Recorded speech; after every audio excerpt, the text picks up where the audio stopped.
मेरे शंकर भगवान को एक चावल का दाना चढ़ता है, वो भी पूरा की पूरा आखा। शिव जी को एक बेलपत्र चढ़ती है, वो भी आखी। आदि भी चढ़ाओगे तो भी वो पूर्ण मानता है। बेलपत्री का चूरा भी चढ़ाओगे तो भी वो पूर्ण मानता है, क्योंकि शिव जी के पास आने के बाद व्यक्ति अधूरा नहीं रहता, पूर्ण होता चले जाता है।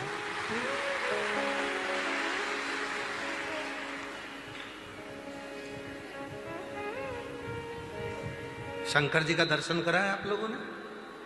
अरे बोलो तो, कभी फोटो देखा है शिव जी का? शिव जी के मस्तक पर पूर्ण चंद्रमा है कि आधा अधूरा चंद्रमा है? द्विज का चंद्रमा, दूज का चंद्रमा।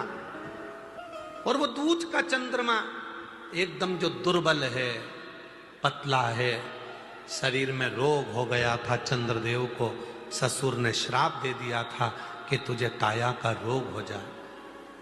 पूरा दुर्बल हो गए चंद्रदेव, पूरा शरीर एकदम बेकार हो गया, एकदम दुर्बल से हो गए।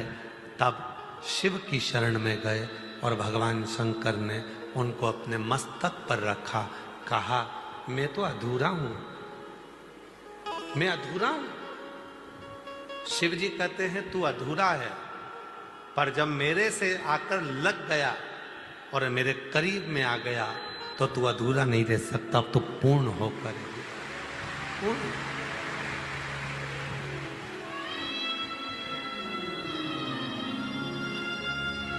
हम कितने भी अपूर्ण हो, हम कितने भी अधूरे हो, हमारा शरीर बेकार हो गया, कहीं रोग हो गया, कहीं बीमारी हो गई, कहीं धन क्षीण हो गया, कोई पैसा लेकर चले गया, कोई धन लेकर चले गया, कोई प्रॉपर्टी लेकर चले गया, कोई कुछ लेकर चले गया, हम कितने भी अधूरे हो, पर शिव के जितने करीब आएंगे उतने पूर्ण होते चले जाएंगे, उतने।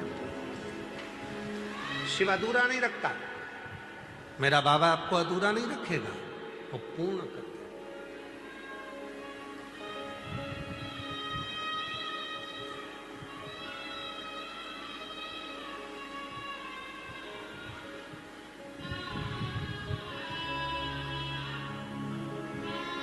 यहां कोई अधूरा नहीं है। आप आए, आकर बैठे और आपको शीतलता महसूस होने लगी। चिंता कब तक है? काय से आए हो आप लोग? ट्रेन से कितने लोग आए? जरा हाथ उठाओ जो ट्रेन से आए। रखो रखो, धन्यवाद। हमारे सीहोर के रेल विभाग को, मध्य प्रदेश के रेल विभाग को हम बहुत बहुत साधुवाद देते हैं, जिन्होंने गुरु पूर्णिमा के इस अवसर पर 24 तारीख से लेकर 30 तारीख तक, जिस दिन आप अपने घर जाओगे उस दिन तक रेल विभाग ने, रेल मंत्रालय ने 10 ट्रेनों के स्टॉपेज और सीहोर में कर दिए।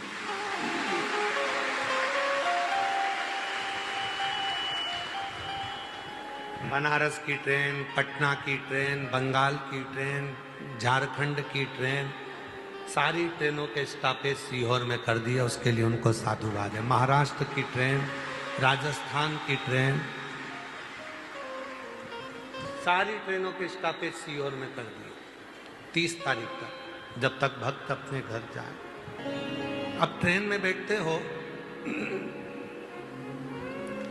जब तक ट्रेन नहीं आती, जब तक ट्रेन नहीं आती तब तक चिंता रहती है, कब आएगी,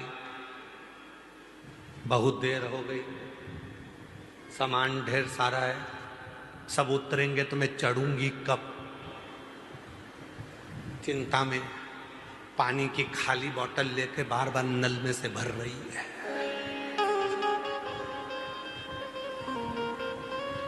चिंता में, टेंशन है।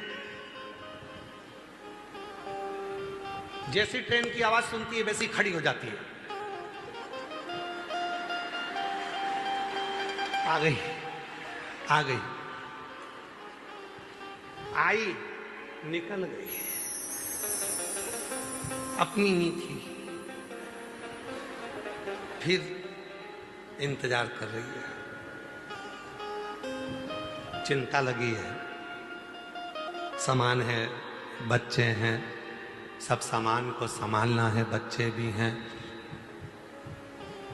और मान लो ट्रेन नहीं आई तब तक चिंता थी, पानी भर लिया, बच्चों को संभाल लिया, अटैची रख ली, सब कुछ करा, और टेंशन टेंशन, कहाँ रखूंगी, जगह मिलेगी कि नहीं मिलेगी, सीट मिलेगी कि नहीं मिलेगी, क्या करूंगी।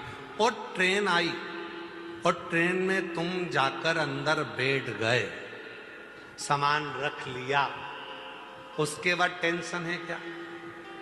जम के बोलो जरा। अब तो अपनी सीट संभाल के, खिड़की पे हाथ रख के, केला छील के, और छोरा छोरी को भी मूंगफली दे दी, खा। टेंशन है क्या? जम के बोलो जरा। नहीं, टेंशन कब तक था? जब तक ट्रेन में नहीं बैठी तब तक टेंशन था, सामान ज्यादा है, बैठूंगी कहाँ, सीट कैसे मिलेगी, बच्चे साथ में, क्या करूं, पानी की बोतल भी भरी, खाने का भी रखा। कब तक चिंता थी? जब तक ट्रेन में नहीं बैठी थी। और जैसे ही ट्रेन में बैठ गई, सारी चिंता मिट गई, अब टेंशन में नहीं है, अब तो पांव पसार के मोबाइल चला रही है, एकदम फ्री हो के, टेंशन फ्री, एकदम चिंता फ्री। कब तक चिंता थी? जब तक ट्रेन में नहीं बैठी थी तब तक चिंता थी। उसी तरह शिव पुराण की कथा कहती है, संसार के मनुष्य टेंशन में तब तक हैं जब तक वो शिव पुराण की कथा में नहीं बैठे। जो बैठ गए, चिंता समाप्त, चिंता समाप्त, टेंशन समाप्त। शिव पुराण की कथा में अगर एक बार आकर बैठ गए, उसके बाद तो चिंता करने की ही जरूरत नहीं।